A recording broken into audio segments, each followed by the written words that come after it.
नमस्कार, चलिए समझते हैं राष्ट्रीय शिक्षा नीति 2020 को, खासकर कला और संगीत के नजरिए से। हाँ बिल्कुल, ये पॉलिसी शिक्षा को बदलने आई है और इसका खास फोकस रचनात्मकता और भारतीय कला पर है। तो प्रिया, सबसे बड़ा सवाल यही है कि संगीत की क्लास पर इसका क्या असर पड़ेगा।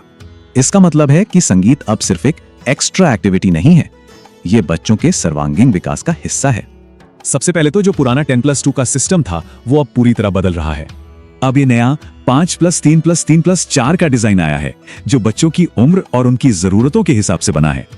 और सबसे अच्छी बात, अब 3 साल की उम्र से ही खेल खेल में संगीत और कला सिखाई जाएगी।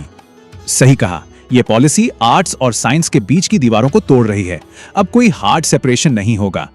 मतलब अब संगीत को मैथ्स या साइंस के साथ भी जोड़ा जा सकेगा। सोचिए, इससे सीखना कितना दिलचस्प हो जाएगा। तो अब रट्टा मारकर सीखने का जमाना गया, जोर होगा समझने, सोचने और प्रॉब्लम सॉल्व करने पर। और ये आर्ट इंटीग्रेशन हम संगीत शिक्षकों के काम को एक नई पहचान देता है। अब संगीत एक मजबूत टूल है।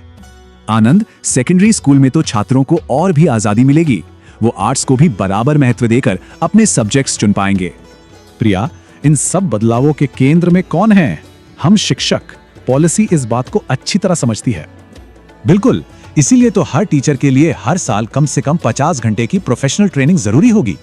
और हमें पढ़ाने के नए नए तरीके आजमाने की आजादी भी मिलेगी।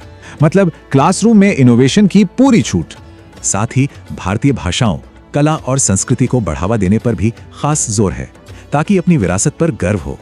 और ये कितना बढ़िया है कि अब स्थानीय कलाकारों और उस्तादों को भी स्कूल में सिखाने के लिए बुलाया जा सकेगा। तो अपनी विरासत को सहेज कर ही हम भारत को एक ग्लोबल नॉलेज सुपर पावर बना सकते हैं। यही विजन है। ये पॉलिसी तो एक रास्ता दिखाती है। अब इस रास्ते पर चलकर भारतीय संगीत शिक्षा का भविष्य बनाना हम शिक्षकों के हाथ में है।